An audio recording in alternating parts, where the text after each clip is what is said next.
Bismillah, alhamdulillah, wassalatu wassalamu ala rasulillah wa ala alihi wa sahbihi wa man tabi'an bisan ila yaumil qiyamah, amma ba'du.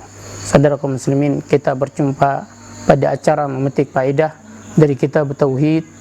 Pada kali ini kita akan membahas bab berkata Syekhul Islam Muhammad bin Abdul Wahab, babu man sabbadara faqad azallah. Bab siapa yang mencela masa, maka sungguh dia telah menyakiti Allah Subhanahu wa taala. Saudara kaum muslimin, Allah telah mengabarkan pada banyak ayatnya bahwasanya Allah Subhanahu wa taala mengatur segala urusan itu dengan kehendaknya. Allah menetapkan takdir sesuai dengan kebijaksanaannya. Allah Subhanahu wa taala menentukan qada segala sesuatu itu dengan keadilannya. Allah Subhanahu wa taala menjadikan malam dan siang itu silih berganti. Ini adalah masa-masa kemakmuran dan turunnya hujan. Lalu datanglah hari-hari dan tahun-tahun yang penuh dengan kekeringan. Dia memiliki hikmah yang mendalam, kehendak yang pasti terlaksana, dan tidak akan ada yang bisa menghalangi keputusannya. Dia Allah Subhanahu wa taala Maha Kuasa atas segala sesuatu. Saudara kaum muslimin, Allah Subhanahu wa taala mencela satu kaum, yaitu orang-orang musyrik Arab dan orang-orang yang sehaluan dengan mereka, karena mereka tidak meyakini adanya kehidupan setelah kematian. Dan mereka menyangka bahwasanya tidak ada kehidupan, melainkan kehidupan di dunia ini saja. Satu kaum mati, lalu kaum yang lainnya pun hidup, dan tidak ada yang membinasakan mereka kecuali berlalunya hari demi hari. Allah SWT sebutkan perkataan mereka dalam surat Al-Jasiyah pada ayat yang ke-24, sebagaimana disebutkan dalam kitab ini, wa qalu ma hiya illa hayatuna dunya.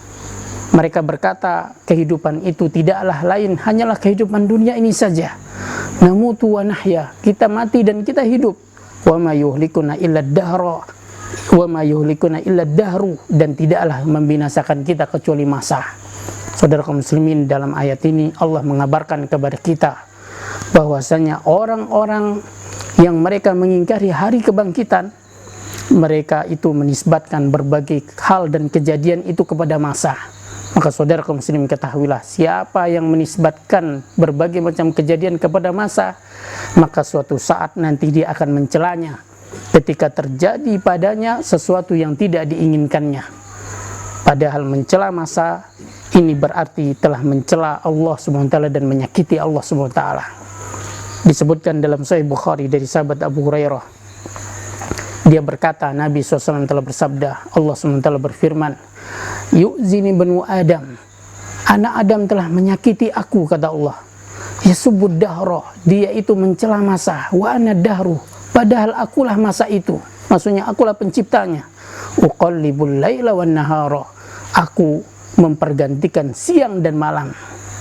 Saudara kaum muslimin, dalam sebuah riwayat disebutkan, la tasubud dahra fa innallaha huwad dahru. Janganlah kalian mencela masa, karena sesungguhnya Allah, dia itulah masa, yaitu Allah pencipta masa. Saudara kaum muslimin, Allah SWT meriwayatkan dari Rabb-Nya Azza wa Jalla bahwasanya orang yang mencela masa dikala terjadinya berbagai macam musibah dan hal yang tidak disenanginya, maka sebenarnya dia telah mencela dan menyakiti Allah Subhanahu wa taala. Kenapa? Karena Allah lah yang menjalankan semua kejadian-kejadian itu. Masa adalah salah satu makhluk yang ditundukkan dan diatur oleh Allah SWT. Dia tidak memiliki kekuasaan sedikit pun dalam mengatur urusan, sehingga celaan itu sebenarnya kembali kepada zat yang memiliki wewenang dalam mengatur masa tersebut. Saudara kaum muslimin, ini banyak terjadi pada masa jahiliyah, dan perkara ini pun banyak diikuti di zaman ini oleh orang-orang yang fasik dan orang-orang yang dungu.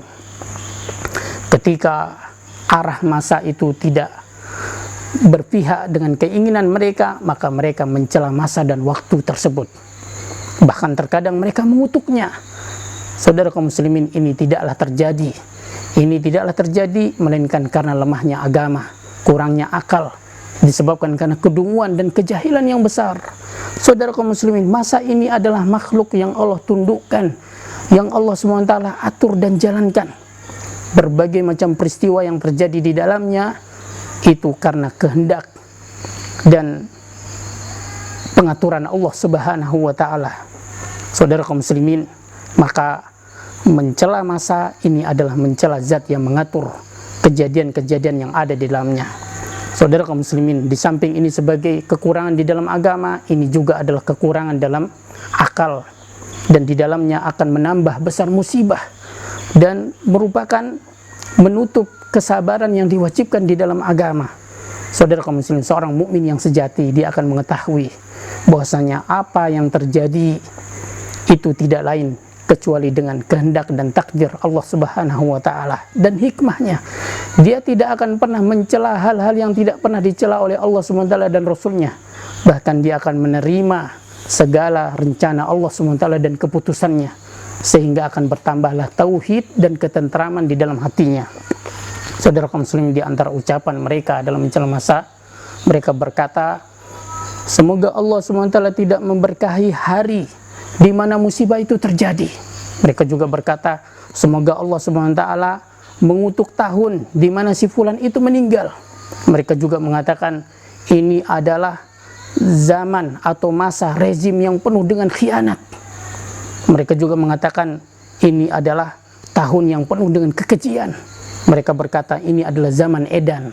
Saudara kaum muslimin, mencela masa itu hukumnya terbagi menjadi 3. Yang pertama adalah mencela masa dan meyakini masa itu sendirilah yang menjalankan berbagai macam peristiwa dan kejadian itu, maka ini adalah syirik besar yang mengeluarkan dari Islam. Yang kedua, mencela masa karena di dalamnya terbanyak terjadi hal-hal yang tidak dikehendaki, hal-hal yang tidak disenangi. Di samping dia tetap meyakini Allah lah yang menjalankan semua itu, maka ini adalah sebuah keharaman yang mengurangi tauhid seorang hamba. Kemudian yang ketiga, dia mensifati masa, maka hal ini boleh karena pembicara ingin menyampaikan, bukan mencela. Seperti dia mengatakan tahun-tahun yang penuh dengan kesedihan. Di dalam Al-Quran, surat Fussilat disebutkan fi ayyamin nahisat, pada hari-hari yang naas. Dalam surat Al-Qamar, fi yaumin nahsim mustamir, pada hari yang naas yang terus menerus. Dalam surat Yusuf, summa ya'ti min ba'di dzalika sab'un silat, kemudian datanglah setelah itu 7 tahun yang sulit. Saudara kaum muslimin, pada bab ini terdapat pelajaran bahwasanya orang itu mungkin dia mencela tanpa bermaksud di dalam hatinya, dan bahwasanya makhluk itu dia bisa mencela dan menyakiti Allah SWT, tetapi dia tidak bisa menimpakan mudarat dan bahaya bagi Allah SWT. Allah berfirman dalam surat Al-Ahzab ayat yang ke-57, innal ladzina yu'zunallaha wa rasulah, sesungguhnya orang-orang yang mencela, menyakiti Allah SWT dan Rasulnya, la'anahumullah fid dunya wal akhirah, Allah kutuk mereka di dunia dan juga di akhirat, wa'ad dalam adzab muhina, dan Allah siapkan bagi mereka siksa yang menghinakan. Saudara kaum muslimin, orang mukmin dia akan mengetahui bahwasanya apa yang berlalu di malam dan di siang hari, baik dari keburukan maupun kebaikan, itu tidaklah terjadi kecuali dengan kedak dan kedar Allah Subhanahu wa ta'ala. Bahwasanya apa yang dikehendaki oleh Allah pasti terjadi, dan apa yang tidak dikehendaki oleh Allah Subhanahu wa ta'ala itu tidak akan pernah terjadi. Sehingga dia akan senantiasa memuji Allah Subhanahu wa ta'ala, baik dalam keadaan lapang maupun susah. Dia tahu apa yang menimpanya, baik dari keburukan ataupun kesusahan, seperti kefakiran, kematian, penyakit, dan yang semisalnya, itu akan menghapus dosa-dosanya, menambah kebajikannya, dan meninggikan derajatnya. Bahkan terkadang Allah Subhanahu wa ta'ala akan memberatkan dan mempersulit ketika kematiannya, lantaran adanya 1, 2, atau 3 keburukan. Kenapa? Karena siksa di dunia ini lebih ringan daripada azab dan siksa di akhirat. Berkata Umar bin Abdul Aziz rahimahullah ta'ala, sungguh aku tidak ingin bila Allah SWT meringankan kematianku, karena ini adalah kesempatan bagi seorang mukmin untuk dihapus dosa-dosanya. Wallahu ta'ala alam, wa sallallahu ala nabiyina Muhammad, wa akhiru da'wana alhamdulillahi rabbil alamin. Wassalamualaikum warahmatullahi wabarakatuh.